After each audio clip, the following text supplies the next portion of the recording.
Hello hello hello सम्पूर्ण नमस्ते। के छ सबैजना आरामै?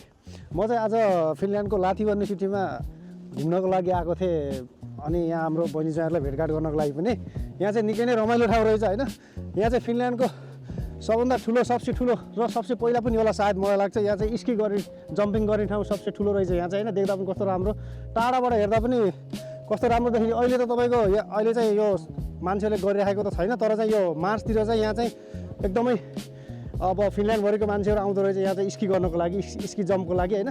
यतापट्टि साइडमा पनि रहेछ जस यहाँ सानो सानो बच्चाहरूको लागि चाहिँ प्र्याक्टिस पनि भयो होइन, खेल्न पनि भयो, रमाइलो पनि भयो विन्टरमा जस होइन। सबैजनाले आफ्नो फ्यामिलीहरूले बच्चा बच्चीहरूलाई यहाँ लिएर आएर पनि कस्तो मजाको स्की गराइरहनु भएको छ होइन।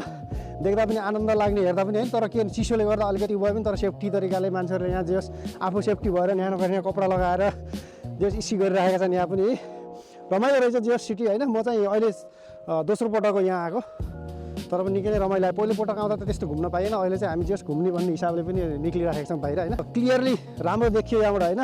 यतापट्टि पनि देख्यौँ, यतापट्टि अब बच्चा बच्चीहरू ठुलै मान्छेहरू पनि पुरा स्की गरिरहेका छन् होइन। यहाँ त अब जो पनि गर्न मिल्छ, मान्छेहरू यता यता बसेर हेर्ने जताततैबाट पुरै तपाईँको स्टेडियम टाइपकै रहेछ यहाँ चाहिँ। धेरै निकै नै राम्रो लाग्यो मलाई चाहिँ। तपाईँहरू पनि अब नआएको मान्छे चाहिँ घुम्न आउनु होला, यहाँ यस्तो मजाले स्की गर्न पनि रमाइलो।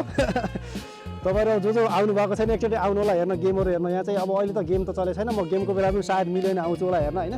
यहाँ चाहिँ एउटा यस्तो यो बाटो जस्तो बनाएको रहेछ चाहिँ, यो चाहिँ अब विशेष गरी यो स्केटिङ गर्नेहरूको लागि चाहिँ यो लाइन बनाइदिएको रहेछ क्या।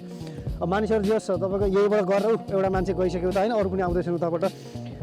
हस् त आजलाई यति नै, बाँकी अरू भिडियोमा भेटौँला। सबैजनाले लाइक कमेन्ट गरिदिनु होला। धन्यवाद।